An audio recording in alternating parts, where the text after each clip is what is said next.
ontem eu acho que teve uma questão muito individual de um jogador que alguns jogos recentes não foi bem, né? Contra o próprio Fluminense, para lembrar o mesmo jogo, teve a chance de abrir o placar cara a cara com o goleiro e perdeu, e ontem ele estava absolutamente encapetado, né? Um negócio de maluco, né? O cara fazia gol tudo quanto era jeito, o Bruno Henrique, né? Fez o primeiro gol ajeitando normalmente no braço, foi bem anulado, e depois ele faz um gol todo quanto é jeito, fora da área, gol de centroavante, gol de cabeça, né? De todas as maneiras o Bruno Henrique mudou o jogo, ele muda o jogo, e aí o São Paulo também muito fragilizado naquele momento, foi uma presa bem fácil, né? E o time continuou produzindo, continuou marcando os gols e chegou a essa goleada. Eu achei que o placar foi elástico demais porque ele se desenvolve num pedaço do jogo em que tudo muda. Os gols do Bruno Henrique tiveram um intervalo, os 3, de 8 minutos entre o primeiro e o terceiro. Em 8 minutos ele fez 3 gols, né? Um pouco mais do que isso ele fez 4, porque um não valeu. E foi, repito, bem anulado. E na sequência aí o São Paulo estava completamente entregue e o Flamengo fez aquilo que deve, que é continuar buscando gol, como tinha feito contra o Bahia, como fez contra o Defensa e Justiça, que foi até parecido também. O Defensa e Justiça, o jogo estava 1-1, e eu falei que na sexta-feira, o medo da flamengada certamente todo o rubro-negro teve. Porque toma o segundo gol ali, uma bola vadia, acontece alguma coisa, olha o drama, né? Aí, de repente, o gol da Arrascaeta torna as coisas mais fáceis, acalma todo mundo. Aí entra o Vitinho, faz 2 gols. Aliás, tem gente que fala, o Vitinho tem que jogar. Também outra comparação que eu acho totalmente desonesta. Comparar a atuação do Everton Ribeiro, que começa os jogos com o Vitinho que entra com o adversário já grogue, né? Balançando. Aí é mais fácil, né? Você entrar com o adversário já assim, evidentemente, para entrar, fazer um gol, fazer uma jogada, evidentemente. Então, acho que não dá para comparar dessa maneira. O Everton Ribeiro começa os jogos, e são diferentes características, né? O mesmo vale o Michael. Põe o Michael no lugar do Everton Ribeiro. É outra característica, é outro tipo de jogo. Você tem que pensar aí numa mudança até da estrutura do time, que não mudou praticamente nada com a chamada do Renato. A grande mudança dele foi a volta, foi a volta do Arão meio campo, o que já vinha acontecendo antes até com a saída de Gerson, a venda dele para o futebol da Espanha. Acho que o Renato tem uma função aí muito de uma novidade, né? Ele tem, de fato, uma capacidade muito grande de se relacionar com os jogadores quando as coisas vão bem, de trazer para si uma certa responsabilidade, e está indo muito bem. Só acho que ainda acho que é pouco. Ainda são poucos jogos e um recorte assim absurdo de índice de aproveitamento, né? O Flamengo inverteu a mão por completo, né? Ontem o jogo estava complicado para o Flamengo. Está perdendo de 1-0, tá? E o jogo estava complicado. O primeiro tempo foi muito equilibrado, São Paulo teve oportunidade, o Flamengo também teve, e o São Paulo ontem é que estava desfalcado.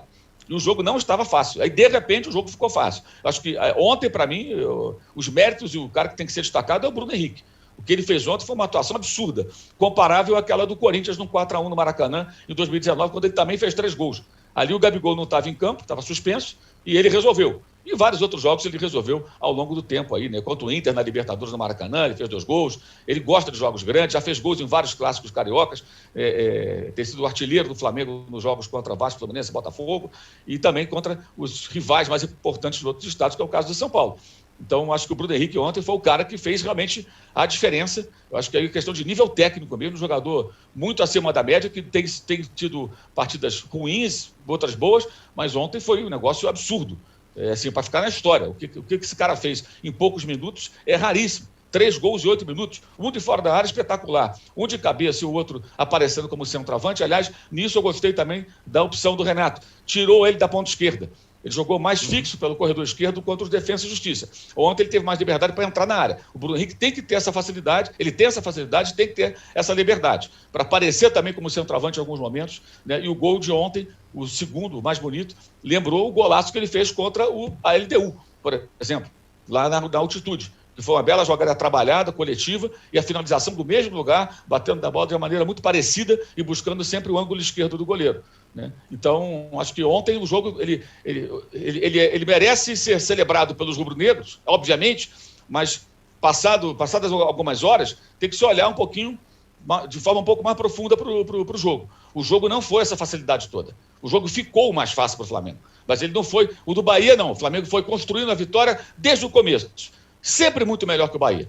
Contra o São Paulo não foi assim. O jogo estava mais equilibrado, estava mais difícil e tudo muda muito rapidamente. E acho que muito em função do talento e do poder de decisão absurdo do Bruno Henrique, que algumas pessoas também queriam que barrasse, como é o Everton Ribeiro. Barra, bota outro qualquer. Não é assim, gente. Não é assim.